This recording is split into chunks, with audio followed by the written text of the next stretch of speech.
them while we're going to be losing services. In addition to that, there are some areas that I do think seg fees should be increased. As I said earlier, the child care center, there is no child care seg fee as of right now. We did have one last year. It was $12 a semester per student. That's been eliminated. I think if we have,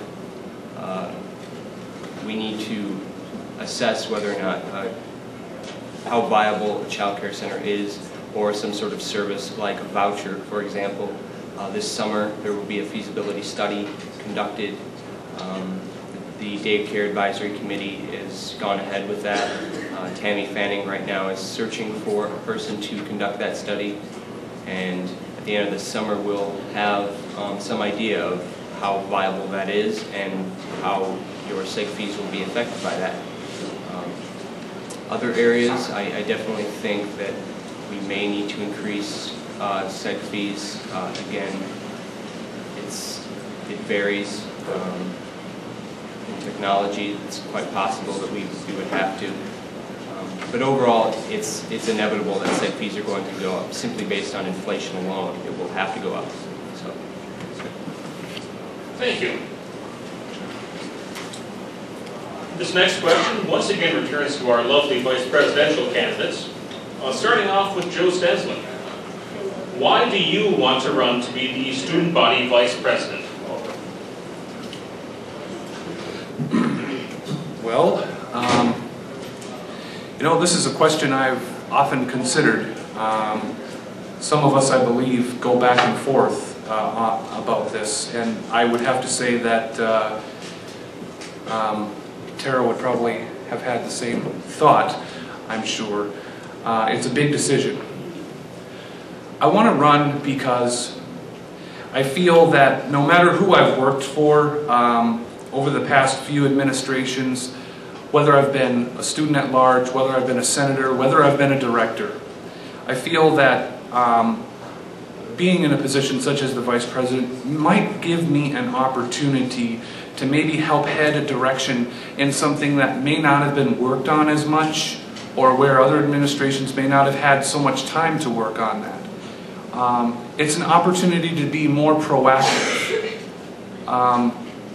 And that means a lot to me. And it's not something I solely feel strongly about either. There's a lot of things that administrations try to tackle. There's a lot of things that come up all of a sudden. So I can't really say that they haven't been addressed, but maybe there's a different way on how to address that. What are those issues? There's a different way to look at tuition. There's a different way to looking at it and saying that quality is not always an argument for prices to go up. And there is a way to expand on that, and there is a way to deliver that and communicate that in another way and to understanding that. And I realize that there's more information that goes behind that, but there are also other ways of handling that as well. Thank you.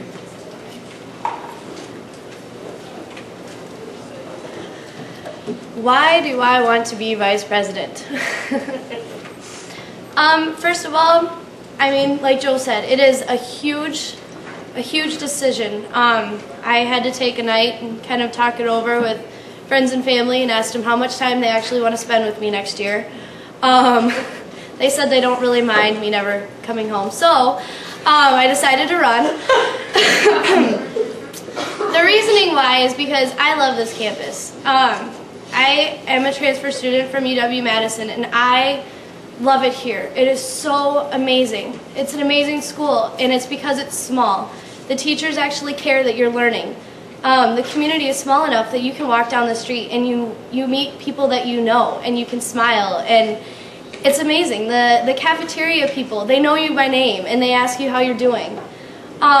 This is just an amazing school to be at, and this is a position that came to me that gives me the opportunity to try and make it better, make it that much better, to give back to the students, to find out what the students need and want and try and give that to them, to work together with you know, your senators and your faculty and the legislators to find out how we can make, you know, this the best campus, to make this even better.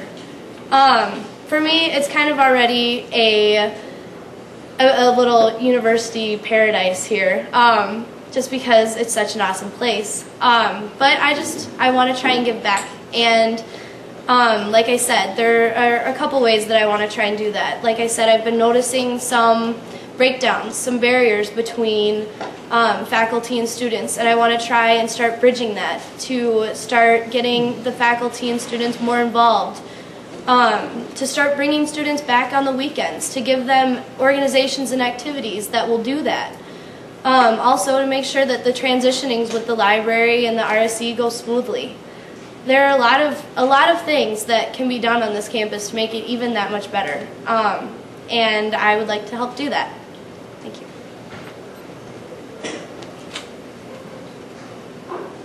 This next question is for Travis Erickson. What do you see as your greatest potential weakness when it comes to executing the duties of office?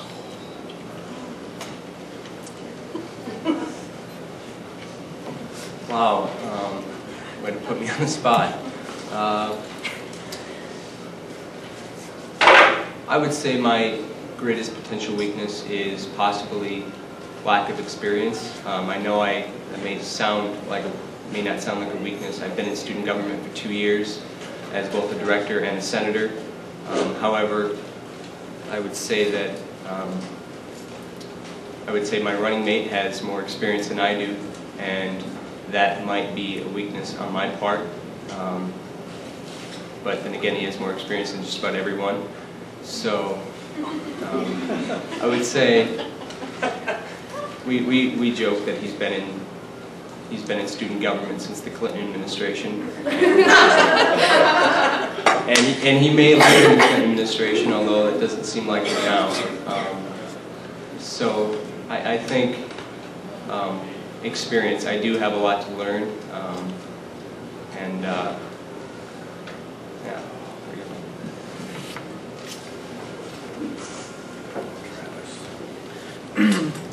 Well, one of my weaknesses, I know, is the lack of a British accent. I mean, I think that probably helps our current president a lot with persuading the university officials. But, seriously though,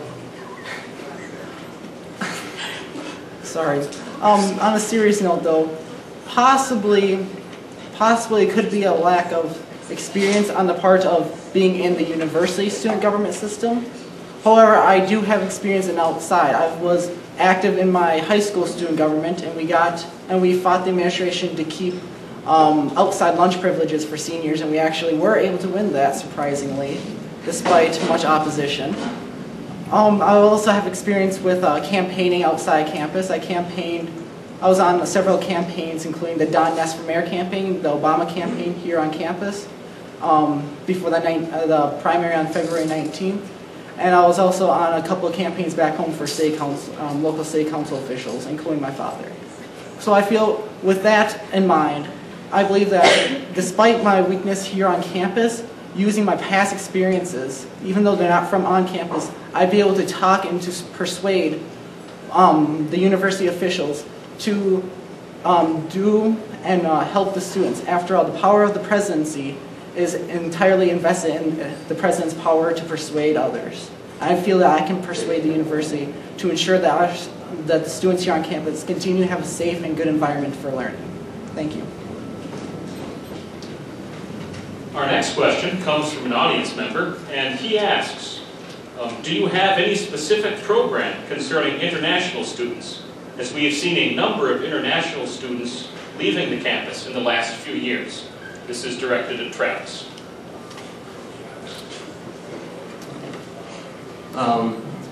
One major issue for international students is the fact that the only place it can really work is on campus.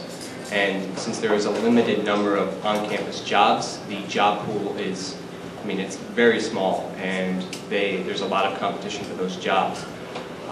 One area you can't really expand jobs all that much on campus, unfortunately.